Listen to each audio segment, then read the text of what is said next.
Salut et bienvenue dans cet épisode dédié au projet crypto-monnaie et NFT. Aujourd'hui, vidéo un petit peu spéciale puisqu'on va parler d'un projet NFT que j'aime particulièrement qui s'appelle DeFi et de la sortie de leur première collection de NFT Genesis. Et je vais vous expliquer pourquoi en fait j'ai choisi de ne pas minter, c'est-à-dire pourquoi j'ai choisi de ne pas acheter un NFT de cette collection que malgré tout j'adore, ce qui peut sembler assez paradoxal. Et il faut savoir que les explications que je vais donner dans cet épisode, ils peuvent te servir parce qu'ils s'appliquent à toute collection et à tout projet crypto-monnaie. C'est vraiment une réflexion qu'il faut avoir quand on cherche à investir dans des collections, quelles qu'elles soient, dans des objectifs, en fait, pour pouvoir répondre à vos objectifs et à vos besoins. Alors avant de commencer, je t'invite à t'abonner et à liker pour soutenir la chaîne et pour ne rien rater des prochains contenus. Et si tu as des questions ou des remarques, c'est avec grand plaisir. L'espace commentaire est disponible, on se fera un plaisir d'y répondre. Ou peut-être que des personnes de la communauté pourront t'apporter des compléments d'information ou leur avis également. Alors, aujourd'hui, si on parle de DeFi, qu'est-ce que c'est? J'avais fait une petite vidéo de présentation sur le sujet, n'hésite pas à aller la voir si ça t'intéresse. Mais c'est une application mobile Web3 qui te permet en fait de gagner de la crypto-monnaie, du token DeFi, grâce à ton activité physique. En fait, tu te connectes sur l'application, tu le synchronises avec une montre connectée ou Google Fit, enfin voilà, une application fitness classique. Et en fait, en faisant du vélo, de la marche, du running ou même de la natation, eh bien, tu vas pouvoir gagner des récompenses et donc ici en l'occurrence du token DeFi. Et en fait, ce qui se passe, c'est que pour aller plus loin et vraiment rajouter de la gamification, on y reviendra, DeFi a décidé de lancer le 25 avril un premier mint de ce qu'ils appellent les Baby Fit, donc qui apparaissent à l'écran si voilà, vous voulez voir un petit peu les designs, qui ont été créés d'ailleurs par Sami Halim. Donc c'est une collection de 1500 NFT qui sont au prix de 0,18 ETH, puisqu'on est sur la blockchain Ethereum. Et donc 0,18 ETH aujourd'hui, ça correspond à environ 333 dollars. Vous pouvez les acheter en Ethereum, mais aussi en stablecoin comme l'USDC ou l'USDT, et vous êtes limité à 3 NFT par portefeuille. Donc en théorie, sauf si vous faites plusieurs portefeuilles, et que vous avez beaucoup de moyens aussi, vous pouvez acheter au maximum 3 NFT de cette collection. Sachant que sur les 1500 NFT, il y en a 200 qui ont été offerts aux top holders de tokens DeFi. Donc les 200 personnes qui avaient le plus de tokens dans leur wallet et qui ont déjà en fait investi, c'est ça que ça veut dire finalement, c'est que c'est des personnes qui ont cru au projet, qui ont investi dans le token ou qui en ont gagné beaucoup grâce à leur activité physique derrière. Et bien pour les récompenser et leur éviter de réinjecter encore de la liquidité, eh bien ils ont eu un NFT gratuitement. L'avantage de ces Babyfit, bon déjà c'est que c'est Genesis et ça permet d'être dans les premiers à découvrir de nouvelles fonctionnalités de l'application. C'est qu'il y a 20% de hauts talents, donc de Babyfit qui ne sont pas communs, qui sont voilà uncommon, rares, épiques. Et qui vont donner donc plus d'avantages, qui vont permettre de multiplier vos gains. Et ils vont aussi avoir un sport de prédilection. Il y a 45% de walkers, 35% de runners, 15% de cyclistes et 5% de nageurs. C'est en fait, si vous pratiquez cette activité physique dans l'application et que vous avez un babyfit nageur par exemple et vous faites de la natation, eh bien vous allez avoir plus de récompenses. Vous allez vraiment exploiter son potentiel. Et donc pourquoi cette répartition? Ça correspond grosso modo à la répartition des activités qu'ils ont référencées sur l'application. Effectivement, on a plus de marcheurs et de coureurs que de personnes qui font du vélo ou de la natation aujourd'hui sur l'app. Avec ces Babyfit, vous aurez plus de gains donc en token DeFi, mais aussi de nouvelles fonctionnalités. Vous rentrez vraiment dans l'aspect gamification de l'app. Vous allez avoir des challenges. Les Babyfit, ils ont des caractéristiques que vous allez pouvoir améliorer au fur et à mesure avec des accessoires. Et vous pouvez aussi, pourquoi pas, les fusionner entre eux pour créer des Babyfit triathlètes, par exemple, des choses comme ça. Donc, assez sympa sur le principe. Et pour vous expliquer un peu pourquoi j'ai choisi de ne pas minter, déjà il faut bien comprendre qu'il y a 3 étapes quand vous arrivez sur l'application DeFi. Il y a le free player, vous êtes en mode gratuit, vous testez l'app, vous pouvez gagner un token DEFIT maximum par activité physique, quelle que soit l'intensité, quelle que soit la durée. Ça vous permet d'avoir une première approche, voilà, de voir un peu la commu, comment ça marche, de kiffer, parce que moi vraiment j'ai énormément apprécié ce projet. Voilà, l'objectif justement c'est pas de vous dire que c'est pas bien de minter, que ça vaut pas le coup, etc. Bien au contraire, c'est un projet que j'aime beaucoup. Ensuite, vous avez la partie club member, c'est-à-dire pour être membre, il va falloir investir dans le token DEFIT. Vous allez devoir acheter une certaine quantité de tokens pour être membre bronze, membre argent, or, et ça va jusqu'à diamant. Donc, plus vous allez avoir un rang élevé en tant que membre club, et plus vous allez pouvoir maximiser vos gains. Voilà, vous allez gagner un membre diamant, par exemple, s'il va courir 1 heure à une certaine vitesse, il va gagner plus de tokens qu'un membre bronze. Il y a aussi des notions d'équipe, vous pouvez être capitaine d'une équipe et vous challenger entre joueurs, recevoir un petit peu des revenus des membres de votre team, leur donner des boosts. Voilà, et plus vous avez un grade élevé, et plus vous pouvez avoir de personnes dans votre équipe. Et donc voilà, il y a un effet un peu cumulatif comme ça qui se met en place. Donc ça, c'est la deuxième étape. Et la dernière étape, c'est en plus d'être club member, c'est d'être dans la partie Web3 gaming en possédant un Babyfit. Sachant qu'après, il y aura d'autres collections qui arriveront, parce que forcément, il faudra ouvrir à d'autres joueurs cette partie Web3. Et là, il faudra aller sur des investissements. Alors, ils annoncent que ce sera 400$ le prix minimum, et pour les commons. Après, si vous voulez des uncommon et tout, il faudra aller taper un peu plus haut en termes de budget. Donc là, en clair, on a une première collection Genesis avec des atouts exclusifs, un prix en théorie plus bas que les prochaines collections qui arrivent, et voilà. Et un niveau de rareté supérieur. Donc maintenant, on arrive à la réflexion qui a eu lieu et du pourquoi je n'ai pas mint, et qui peut vous servir quand vous êtes face à ce type de situation où vous avez une collection comme ça, d'un projet qui vous plaît, où vous sentez qu'il y a du potentiel, mais voilà, il y a des choses qui vous font hésiter, vous n'osez pas trop à franchir le pas. Et bien on va voir ensemble un peu les différentes caractéristiques et les différents éléments à prendre en compte. Ça marche aussi pour des crypto-monnaies, pour des projets qui lancent leur crypto, et voilà, et ça vous permettra de mûrir votre réflexion. Donc, quand vous êtes face à ça, est-ce que je mint ou pas?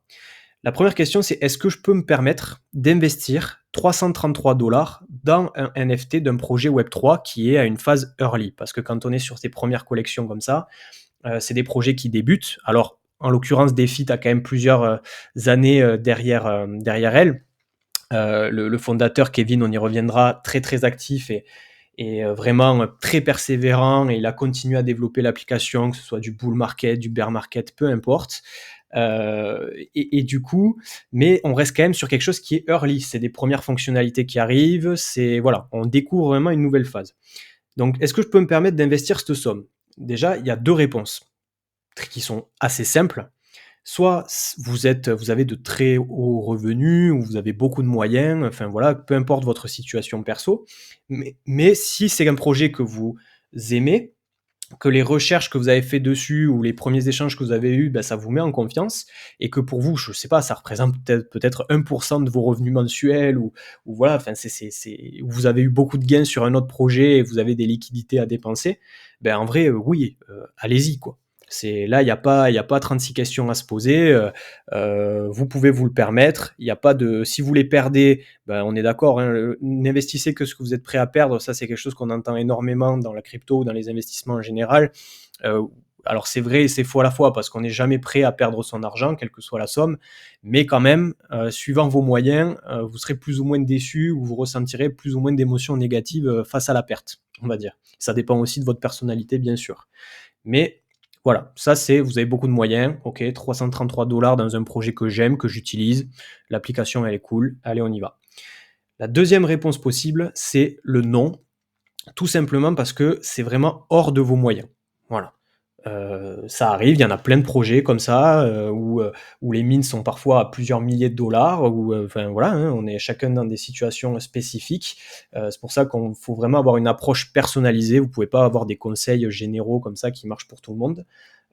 Si pour vous c'est hors de portée, que 333$ ça va pas du tout par rapport à votre salaire, par rapport, je sais pas, à votre situation actuelle, là la question se pose même pas. Vous allez pas, je sais pas, vous endetter pour un NFT d'un projet early. Voilà et c'est pas grave, c'est OK, il y aura d'autres projets, il y aura d'autres opportunités, donc voilà. Mais il faut pas se mettre, vraiment dans une difficulté par rapport à ça. Et après, il y a la troisième catégorie de réponses et j'en fais partie et ça complexifie le tout, c'est le «oui, mais compliqué». C'est-à-dire qu'en soi, vous pouvez le mettre, vous avez les moyens de mettre cette somme-là, mais on commence à quand même à aller sur des montants qui, représentent quand même une partie de votre salaire mensuel qui est pas négligeable, qui représente quand même pas mal de votre capital. C'était peut-être une somme que vous comptiez épargner, dans tous les cas ou je sais pas, acheter autre chose et là, du coup, ça vous demande quand même de réfléchir un peu plus. C'est difficile en fait parce que si vous les perdez, vous aurez les boules. Voilà, 333 dollars. Moi, typiquement, les mettre déjà, ça représente quand même un investissement pour moi, concrètement. Et si je les perds, je serai très déçu et très touché. Très touché. Alors après, on y croit, on n'y croit pas. Moi, je pense que DeFi a un très très fort potentiel, mais le risque zéro n'existe pas, surtout quand on est dans des phases early de projet et ça fait partie du développement hein, d'une startup, donc c'est tout à fait normal. Mais quand vous êtes dans cette situation-là, où vous avez envie, mais la somme, elle accroche quand même, eh bien, il faut passer dans la seconde phase d'analyse. J'en parle beaucoup avec les personnes que j'accompagne, parce que je propose du coup des accompagnements personnalisés dans ceux qui investissent dans les projets crypto NFT, que ce soit des débutants ou des personnes qui sont dans l'écosystème depuis pas mal de temps. Il y a deux parties. Il y a la partie analyse, recherche d'informations. Déjà, faut aller creuser au maximum, tout ce que vous avez sur les projets. Site web, white paper, qu'est-ce que ça vous apporte d'avoir ces NFT? Quelle est la vision long terme? Regardez les interviews du fondateur. Voilà, il y a des choses sur des fondateurs des fois ou des équipes, on le sent dans les interviews, dans les AMA, donc les Ask Me Anything où, vous pouvez poser des questions ça se fait sur des serveurs Discord, Telegram parfois. On sent qu'il y a des teams qui sont là pour surfer, c'est des entrepreneurs qui sont là pour surfer sur la hype des NFT, des crypto-monnaies, qui lancent un petit projet, ils ont une vision très court-termiste et ils rentabilisent leur truc, ils font pas mal de bruit autour de leur projet et après vous trimballez avec une application, voilà un projet qui est un peu en stand-by ou qui rame pendant des mois, voire des années. Et en fait, les fondateurs ont cherché l'enrichissement court terme et l'opportunité, on va dire, financière. Et après, vous avez des fondateurs où aussi ça transparaît, et je pense que Kevin fait clairement partie de cette deuxième catégorie, où c'est des personnes qui veulent apporter de la valeur, qui sont passionnées par le Web3, qui veulent créer des choses, qui veulent créer une communauté solide. Là, en plus, il y a toutes les valeurs autour du sport et du dépassement de soi qu'on retrouve dans DeFi. Et ça, tout ça, c'est des petits marqueurs, c'est des petits indicateurs qui peuvent vous aider à faire pencher la balance sur est-ce que j'y vais ou est-ce que j'y vais pas sur une collection. Attention aussi, c'est très intéressant d'échanger auprès des communautés, mais faites attention aux biais qu'on peut avoir. C'est-à-dire que quand vous avez des avis, que ce soit sur le serveur Discord officiel par exemple, ou sur des groupes Telegram ou autres, vous allez avoir deux catégories de personnes. Vous allez avoir des personnes qui sont fans, littéralement. C'est-à-dire que même s'il y a des petits trucs qui sont pas clairs, même s'il y a des petits défauts, peut-être des choses à améliorer, ils vous diront toujours que vous avez rien compris, que c'est l'avenir, to the moon, voilà, des petites phrases comme ça qu'on peut entendre. J'ai vu par exemple, alors sur des feeds, mais sur d'autres projets, hein, sans problème, des personnes qui demandent qu'est-ce qui se passe par exemple si tous les NFT ne sont pas mintés. Qu'est-ce qui se passe? Est-ce qu'on brûle, enfin, est-ce qu'on supprime les NFT qui n'ont pas été acheter? Est-ce que, je sais pas, on abaisse les prix? Ça, c'est des questions qui sont très pertinentes parce que ça peut influer la stratégie de certaines personnes et investir. Et il y a des personnes des fans du coup, qui vont répondre et qui vont dire non, mais de toute manière, ça va faire sold out. Cherche pas, ça va se vendre tout seul. Il y en aura même pas assez pour tout le monde et tout. En soi, je le souhaite. Enfin, on souhaite tous qu'un lancement et moi d'ailleurs alors là je me prononce un petit peu, mais je pense que au moment où je tourne cette vidéo, on est à quelques heures du mint. Je pense que le mint va très bien se passer et qu'on aura un sold out. Je pense que ça va très, très bien fonctionner. On y reviendra pourquoi. On reviendra dessus pour avoir le pourquoi. Mais voilà, c'est dur quand même de faire face à ces personnes-là parce que elles vous diront que du positif. Et il faut pas non plus se laisser embarquer dans le FOMO, dans le truc en mode ah ben ok, ça a l'air vraiment le projet parfait, on y va les yeux fermés, on investit une somme importante. À l'opposé, par contre, il y a des personnes qui font du FUD, c'est-à-dire que c'est des personnes qui seront jamais satisfaites, qui ont peut-être perdu de l'argent déjà sur le projet ou sur d'autres, voilà, ou qui sont même déçus du Web3 de manière générale, et qui vont forcément aller chercher la petite bête ou forcément critiquer le projet en disant que ça va pas, que de toute façon ça va se planter, que là en l'occurrence, DeFi c'est un move to earn. Il y a eu d'autres move to earn dans le passé, il y en a qui ont bien marché, il y en a qui ont moins bien marché, et donc du coup il y en a qui disent bah voilà, c'est un move to earn, ça va pas me fonctionner, je vois pas pourquoi ça fonctionnerait davantage que d'autres qui ont craché, etc. Et donc là, eux, c'est pareil. C'est des personnes qui peuvent polluer un petit peu l'espace, faire penser que le projet n'est pas solide, alors qu'en fait, c'est pas forcément vrai. Alors, par contre, il faut que vous écoutiez les deux parties, à la fois les fans et à la fois les feuders. Parce qu'il y a quand même un fond derrière, il y a des raisons pour lesquelles ils feudent ou des raisons pour lesquelles ils sont fans. Donc ça, par contre, il faut les relever. Je vous invite à les relever, à les écrire, à les synthétiser quelque part. Mais vous ne pouvez pas vous baser que sur ça. Il faut aussi vous faire des avis objectifs. Et ça passe par des articles de journaux spécialisés, ça passe par les interviews, ça passe par le white paper officiel, par le site web. Ça passe par, des fois vous avez le token, qui est listé sur des applications comme CoinGecko, CoinMarketCap. Alors pareil, vous avez des mecs qui sont très déçus, parce qu'ils ont perdu de l'argent dessus en spéculant ou, et qui vont faire que FUD dessus, d'autres qui vont être très contents. Prenez pareil, essayez d'être le plus objectif possible et de synthétiser un peu tout ce que vous voyez. Mais voilà, faites vraiment le maximum de diversifier les sources pour avoir un max d'infos et ça peut vous orienter sur est-ce que vous achetez un NFT de la collection ou pas, surtout quand il y a un budget que vous estimez assez important. Et le deuxième aspect, pareil, j'en parle beaucoup avec les personnes que j'accompagne, c'est la partie émotionnelle et utilitaire. On dit souvent que les meilleurs investisseurs, c'est ceux qui font abstraction de leurs émotions et qui se basent uniquement sur la première partie que je viens de vous détailler, sur la recherche d'infos, sur la technique, les compétences, pour investir ou pas, et c'est eux qui font les meilleurs gains. Euh, Moi, je suis pas totalement d'accord avec ça. Je pense qu'effectivement, c'est quand même très important de bien se renseigner et d'être aguerri dans cet univers. Mais je pense que particulièrement quand on parle de projets avec des NFT et des crypto-monnaies, la part émotionnelle, elle est très importante et vous devez aussi vous écouter. Quand je dis vous écouter, c'est quelles sont les fonctionnalités que vont me donner ces NFT. Est-ce que c'est un projet que j'affectionne? Moi, DeFit, honnêtement, c'est un des projets qui m'a motivé à courir des semi-marathons et mon premier marathon, j'espère que je pourrai y arriver en fin d'année 2023.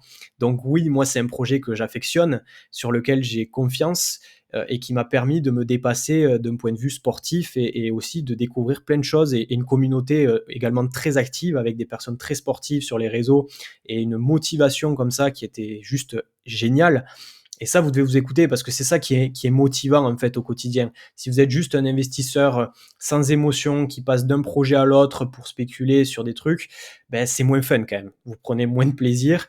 Et puis surtout, voilà, est-ce que c'est durable sur le long terme? Je sais pas.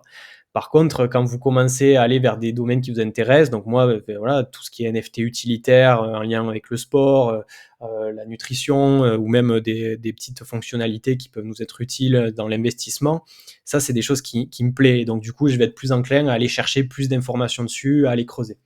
Donc demandez-vous, est-ce que c'est cool? Est-ce que le rapport qualité-prix du NFT, c'est quelque chose qui peut vous intéresser? Voilà. Est-ce que la communauté est cool? Moi, par exemple, je suis déjà club member sur DeFi. Ça me donne déjà accès à pas mal de fonctionnalités de l'application qui aujourd'hui me conviennent. Bien sûr que j'aimerais aller plus loin en achetant un Babyfit et vraiment partir sur le côté gamification et faire partie de ce noyau dur de fans qu'on a pu retrouver à la soirée du 19 avril, du pré-lancement de la collection. Mais plusieurs choses me bloquent. Première chose, c'est que c'est quand même 333 dollars. C'est quand même une valeur. C'est des choses qui peuvent être mises dans d'autres projets.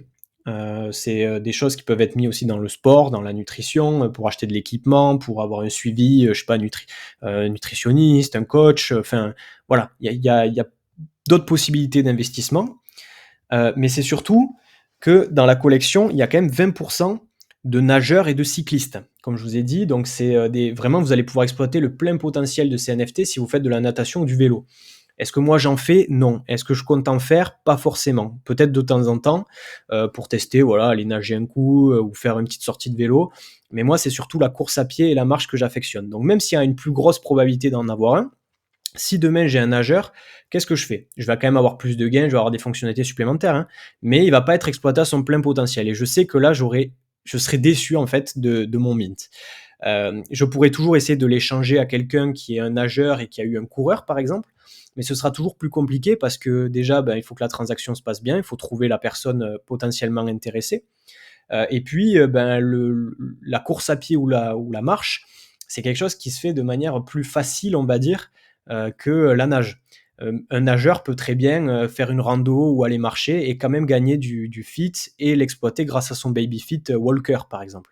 À l'inverse, si moi j'ai un nageur mais que je fais jamais de nage et que je fais que marcher et courir, ben, ça va être difficile de me dire bah tiens la nage c'est facile, je vais au boulot en nageant donc je peux quand même exploiter mon baby fit pas mal. Donc déjà derrière, est-ce qu'on peut s'y retrouver si j'ai pas forcément mon activité physique de prédilection, on va dire. Voilà, parce que ça aussi c'est un conseil que je donne souvent. Les projets NFT dans lesquels vous décidez d'aller, c'est des projets NFT qui doivent vous servir. C'est pas à vous de vous adapter au projet. Voilà. On a vu des personnes qui se blessaient sur des applications sportives parce que l'application leur imposait d'aller courir 30 minutes par jour pour maximiser leur rendement, gagner de la crypto, des choses comme ça. Et donc fatalement, ben, des personnes qui ne sont pas habituées ou qui ont changé leur quotidien pour matcher avec les exigences de l'application, ben, se sont retrouvés avec des blessures et à pas se sentir bien. Même si des fois, ça peut provoquer des changements positifs, hein, un mode de vie plus actif, voilà. Mais attention, voyez surtout si le projet est en accord avec vous, avec vos objectifs et vos besoins. Pas l'inverse, c'est pas à vous de vous adapter, forcément. Donc ça déjà, c'est le premier truc qui m'a un peu bloqué, cette peur de tomber sur des NFT que j'allais pas pouvoir exploiter pleinement.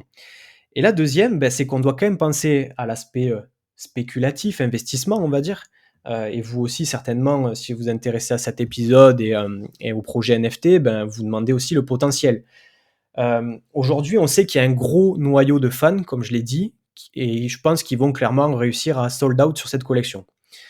Le problème, c'est que c'est un grand noyau de fans et qui ont aussi beaucoup de moyens financiers. Et tant mieux pour eux, voilà, ils peuvent lâcher ils peuvent donc acheter pour 3 NFT, ça fait 1000 balles. Je pense qu'il y en aura plusieurs qui le feront avec plaisir. Et très bien, ils ont les moyens, c'est une application qui leur plaît, ils y croient depuis toujours. Let's go. Problème, c'est qu'une application derrière, pour qu'elle se développe, il faut réussir à conquérir, il faut trouver de nouveaux utilisateurs, leur plaire et que ça reste quand même accessible. Alors même si DeFi propose un mode free-to-play, aujourd'hui on a plein d'applications Web 2 qui proposent des choses relativement similaires, j'ai envie de dire. Il n'y a pas la partie token DeFi, on gagne de la crypto et tout ça, mais en termes de fonctionnalité, si vous restez en mode free-to-play, vous pouvez le tester d'ailleurs, hein, c'est disponible sur Google Play et Android et iOS, pardon, vous allez être rapidement limité. Donc, il faut que les gens passent club member, ça demande d'acheter du token et achètent aussi un baby-fit pour avoir vraiment le full package avec le Web3, l'aspect communautaire. Est-ce qu'il va y avoir beaucoup, beaucoup, beaucoup de nouvelles personnes qui vont être à fond et qui vont être prêts, parce que je le rappelle, les collections suivantes seront à 400 $ minimum, pour rentrer dans le projet? Je sais pas. Je sais pas parce que 400 $ c'est quand même un prix psychologique. Hein, c'est quand même, on commence à rentrer sur des NFT euh, haut de gamme, si j'ose dire. Enfin voilà, c'est encore délicat hein, parce que pour certains ça l'est pas forcément. Mais on passe quand même dans des tarifs qui sont élevés, on va dire, pour des NFT. Des fois, on est plus habitué à du 100 $ le NFT, du 60, ça dépend des projets. Mais là, voilà, on est sur quand même du 400 $ pour les personnes qui rateront cette collection Genesis qui est à 333. Alors oui, il y a une dimension artistique, hein, on l'a vu, c'est vraiment des NFT qui ont été bien travaillés et tout, c'est que moi je trouve super cool, ça fait penser un peu au bébé des pubs Evian pour ceux qui ont la ref, et le concept est génial. Maintenant, 400 $ ça reste un délire. Et il faut savoir que pour une application, ses conditions de succès, c'est quand même de trouver des nouveaux utilisateurs. Il faut qu'ils recrutent des utilisateurs. Ça, c'est le business model des apps, que ce soit des apps de gaming, des apps fitness, lifestyle ou des apps utilitaires. Il faut recruter du monde. en free, pourquoi pas, et derrière, ils passent à la caisse ou ils sont soumis à des publicités et ça fait des revenus pour les personnes. Sauf que là, il vaudrait mieux, d'un point de vue business model, je pense, c'est plus intéressant d'avoir 20 personnes qui achètent un Babyfit à 100 $ qu'avoir juste 3 personnes qui achètent un NFT à 400 $. Déjà parce que ça fait plus de revenus concrètement pour la team, et en plus, ils touchent des royalties parce que ben, quand vous allez acheter ou vendre des Babyfit sur la marketplace, la team se prend une commission. Voilà, c'est les droits d'auteur, enfin c'est les royalties, hein, c'est eux qui sont à l'origine et à la création de ces Babyfit. Donc, ben, si vous derrière vous décidez de revendre, ben, il y a une toute petite commission qui vous sera prélevée. Et donc, ben, plus on a une marketplace qui est active avec de l'achat, de la revente, voilà, enfin, voilà, vraiment une place de marché qui est dynamique, où il y a beaucoup de transactions qui se font, et plus c'est intéressant pour la team. Donc, ils ont quand même intérêt à avoir pas mal de baby-fit en circulation. Et le problème, quand vous mettez un prix de vente trop élevé, ben, c'est que vous réduisez, vous adressez quand même un segment de la population particulier. Donc là, c'est des personnes qui sont sportives et qui ont quand même des moyens financiers, ben, on va dire quand même conséquents, hein, pour mettre 400 $ dans un NFT. Voilà, il faut se le dire. Et bien forcément, vous allez toucher moins de monde que si vous créez des NFT beaucoup plus accessibles. Voilà, ça c'est clair. Et donc, ben, vous aurez peut-être de nouvelles opportunités plus tard. Si personne derrière est prêt à racheter ces NFT à 400 $ ou plus, eh bien, qu'est-ce qui va se passer? Les prix vont baisser. Peut-être que la team va faire le choix de vendre des prochaines collections plus accessibles, avec peut-être moins de fonctionnalités, moins d'avantages que les Genesis, mais quand même plus accessibles. Et les acheteurs de Genesis, peut-être qu'ils vont se dire: ah mince, je les ai peut-être payés au prix fort, je vais peut-être les brader un petit peu. Alors ça, encore une fois, on n'a pas de boule de cristal. Pour autant, le projet peut faire un buzz monumental, et du coup, les NFT se vendent à plusieurs milliers de dollars derrière, et on se disait, bah, finalement, 333, ça aurait été pas si mal. Mais ça, on peut jamais en être certain à 100%. Voilà. Mais je pense que dans des soucis d'accessibilité, on pourra avoir des collections, je pense, peut-être un peu plus accessibles sur les mois à venir ou peut-être les années à venir. Ça demande de la patience. Et puis, vous pouvez toujours être club member, acheter du token, et puis bénéficier quand même pas mal de fonctionnalités, échanger avec la commu sur Discord, vous challenger niveau sportif, et voilà. Et donc moi, c'est cette réflexion-là globale, recherche d'informations plus côté émotionnel, on va dire, fonctionnalité, est-ce que vraiment ça correspond à mes besoins, est-ce que c'est cohérent avec mes moyens, que j'ai décidé de ne pas minter cette collection. Et avec regret, hein, honnêtement, quand je suis en train de tourner cet épisode, je suis un peu touché parce que c'est un projet que j'aime beaucoup. Je voulais vraiment le pousser à fond et vraiment aller dans toute leur initiative. Et là, malheureusement, je ne vais pas pouvoir suivre. Mais d'un côté, je sais que si j'avais investi 333 $, je serais beaucoup plus affecté émotionnellement. Je prendrais un risque. Et dans le cas d'une perte, ça m'aurait vraiment, voilà, là pour le coup, ça m'aurait pas fait plaisir du tout. Ça représente quand même une somme pour moi. Et donc, finalement, je ne regrette pas de ne pas aller sur ce mint. Mais malgré le fait, encore, vous voyez, je suis ni un fan absolu, on va dire, ni un FUD. L'objectif, ce n'est pas de critiquer ce projet, encore une fois, en disant que je ne mine pas. C'est juste de vous montrer un petit peu qu'il faut prendre du recul, il faut vraiment se poser les bonnes questions et faire les recherches nécessaires avant de faire votre choix, surtout quand on parle de collection à plusieurs centaines de dollars. Voilà. J'espère que vous avez aimé cet épisode. Voilà, en toute décontraction, sans cut, on discute, et je vous donne un maximum de clés pour vos prochaines aventures dans le Web3. Si ça vous a plu, n'hésitez pas à lâcher un petit like, à partager la vidéo et à commenter. Voilà, si vous avez un avis sur cette collection ou même sur d'autres, hein, projets NFT, où vous vous posez la question: est-ce que j'y vais pas, quels sont mes moyens, mes objectifs long terme, ainsi de suite. Ou si vous avez des questions, ben on se fera un grand plaisir de vous lire et d'y répondre. Voilà, sur ce, je vous dis à très bientôt pour de nouveaux contenus autour du Web3 et des crypto-monnaies. Salut!